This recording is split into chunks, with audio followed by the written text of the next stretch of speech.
Hello everyone, and welcome to my Sister Wives For You channel. I hope everyone is having a wonderful day.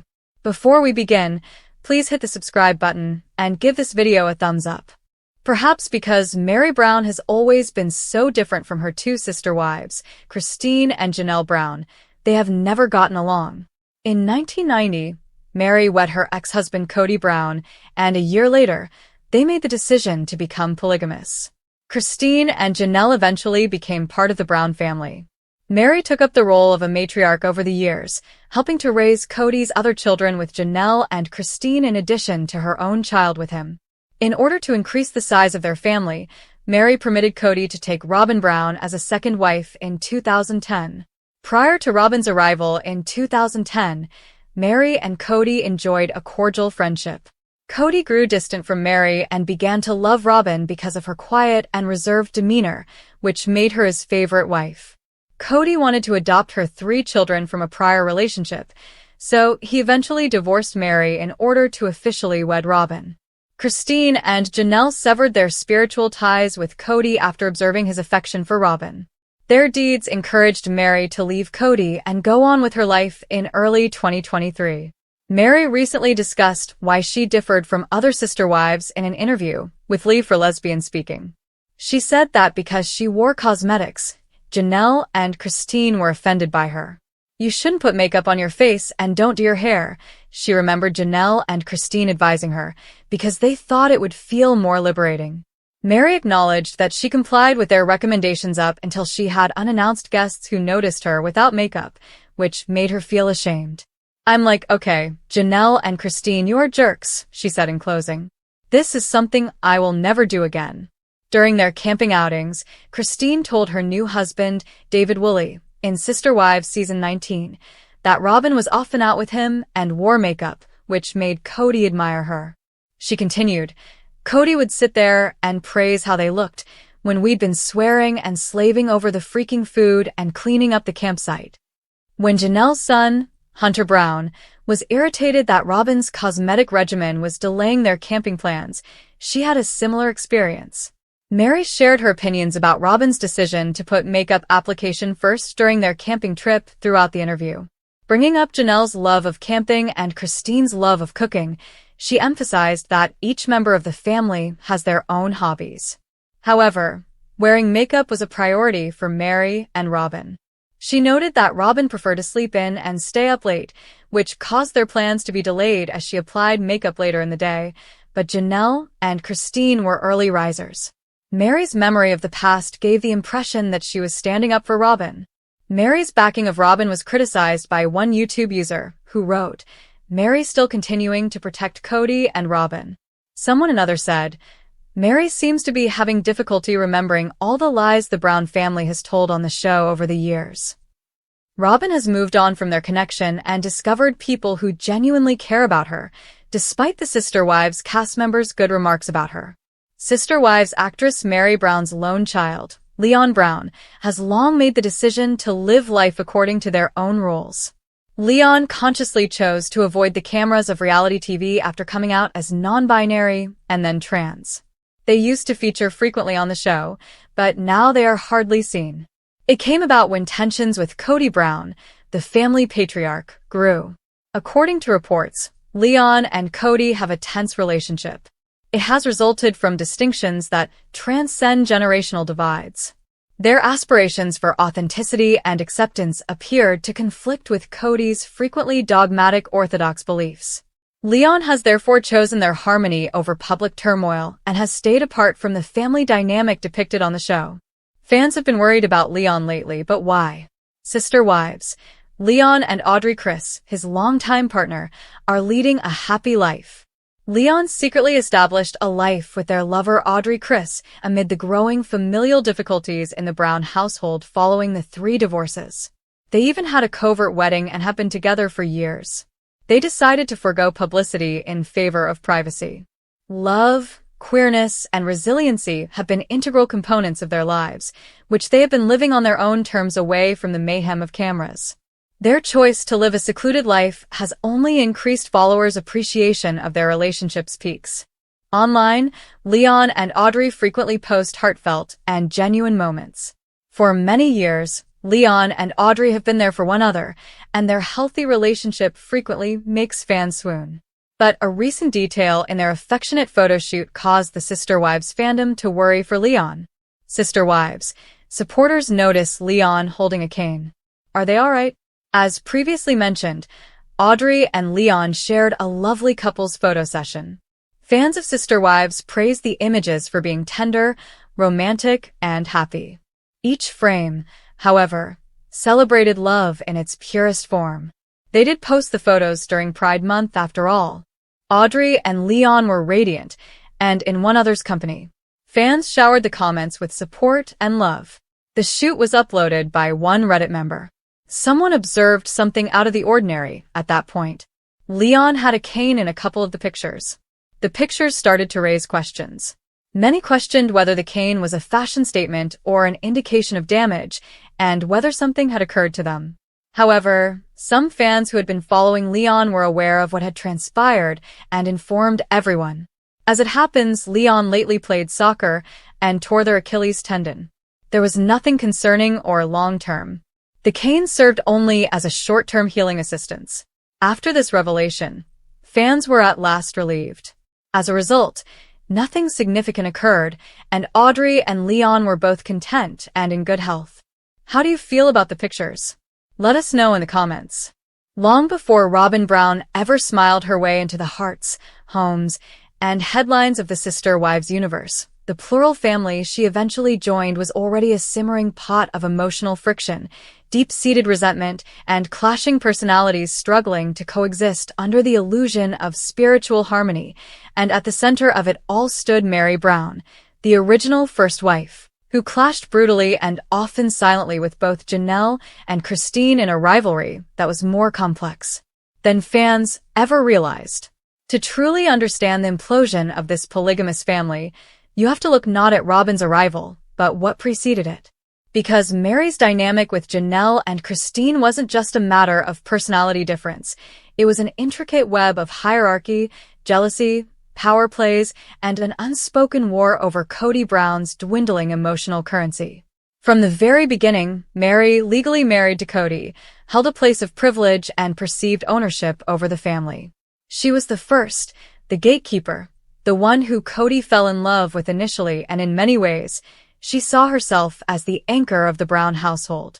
But as new wives came in, first Janelle, then Christine, that sense of exclusivity was shattered, and Meri wasn't just unprepared for the emotional fallout, she was, quite frankly, unwilling to share in the way plural marriage romantically promised. The early years between Meri and Janelle were marked by ice-cold distance and a rigid emotional wall that neither truly breached. What fans didn't initially realize, because the show glossed over these dynamics in its early seasons, is that Janelle had once been married to Meri's brother. Yes, her actual brother. So the moment she married into the Brown family, that awkward entanglement was never really unpacked. Meri reportedly never welcomed Janelle warmly.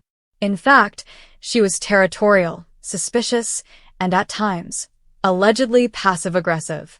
The two women did not bond, did not share, did not create that sister-wife camaraderie that plural marriage is supposed to foster.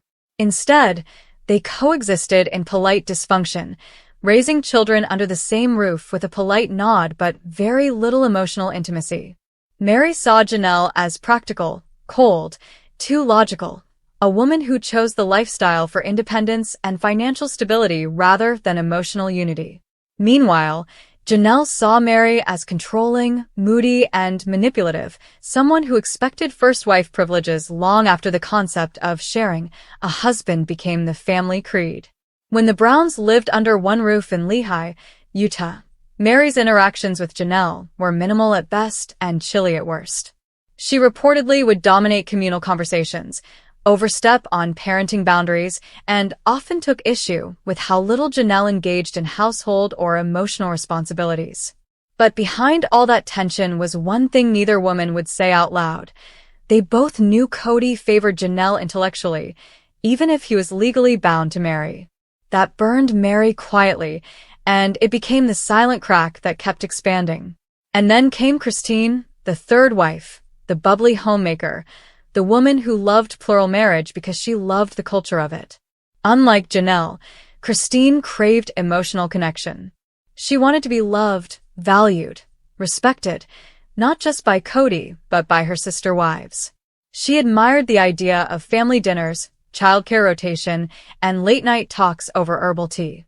But what she walked into was a family already fractured, a tension-filled environment where Mary and Janelle had long since stopped pretending to like one another. Christine hoped to be the bridge. Instead, she became the third corner of a triangle made of jagged edges. Mary didn't see Christine as a balm to their wounds. She saw her as another threat. A younger woman, more vibrant, more in tune with Cody's spiritual leanings and romantic flair. Christine, despite her intentions, ended up caught in a toxic tug-of-war between two women who didn't even want to share a living room, let alone a husband. Mary allegedly belittled Christine in small, sharp ways, dismissing her opinions, mocking her rose-colored view of plural marriage, and challenging her role in decision-making. And again, while this wasn't always shown on camera in the early seasons, the emotional bruises were there, hiding behind Christine's nervous laughter and downcast eyes. Years later, Christine would admit that she never truly felt accepted by Mary, and that the emotional sting of being beneath the first wife followed her like a shadow through all her years in the family. The most striking part? This toxic trio existed long before Robyn. Robyn didn't create the division. She walked into it. But what makes this pre-Robyn era so significant is that the battle lines had already been drawn. Mary, feeling pushed out emotionally by Cody, clung tightly to her legal wife status. Janelle withdrew deeper into her career and children, creating an emotional moat around herself that no one dared cross. And Christine kept smiling, cooking, and pretending the ache in her chest was something she could spiritually outgrow. The Brown family was a spiritual concept held together by duct tape and denial. And Mary? She was often at the center of the tension, not because she was cruel, but because she was hurt. She was the woman who married Cody when he was hers alone. The woman who couldn't have more children after Leon. The woman who saw herself as the matriarch, only to watch Cody emotionally check out, time and time again, as the family expanded. Her clashes with Janelle were rooted in Cold War. Her clashes with Christine were rooted in judgment. And through it all, she harbored a deep, unspoken fear that she was losing relevance. When Robyn finally entered the family in 2010, she wasn't walking into a polygamous paradise. She was walking into a relational battlefield. And Mary, paradoxically, embraced her, not because she had suddenly become emotionally open, but because Robyn needed her. Robyn was the first wife's project, her friend, her validation. For a while, Robyn soothed Mary's wounded ego, the way she looked up to her, the way she deferred to her. But that changed the minute Robyn became Cody's emotional favorite, and the cycle began again. But by then, the damage was done. The real story wasn't that Robyn broke the family. It's that the family was already broken. Mary's clashes with Janelle and Christine were never fully healed, never fully dealt with. They were simply buried beneath years of public appearances, joint confessionals, and reality TV masks. And what we now know, from watching the unraveling on later seasons, is that everything we saw post-Robyn was just the harvest of emotional seeds planted in those early, pre-camera years. Mary's emotional volatility, Janelle's cold retreat, Christine's rising resentment, they all trace back to those silent wars before the world was watching. They weren't just disagreements. They were identity crises, power struggles, emotional starvation disguised as spiritual unity. And as more secrets came to light, Mary's infamous catfishing scandal, Janelle's physical separation, Christine's ultimate walkout, fans began piecing together the real timeline. Robyn didn't come in and divide a happy household. She came in and inherited decades of miscommunication, buried trauma, and relational burnout. And at the core of it all was Mary, the first wife, the one who once had Cody all to herself, the one who couldn't conceive the way the others did, the one who was slowly, painfully pushed from wife to outsider. So when people ask, what went wrong with the Browns? The answer is a Robyn.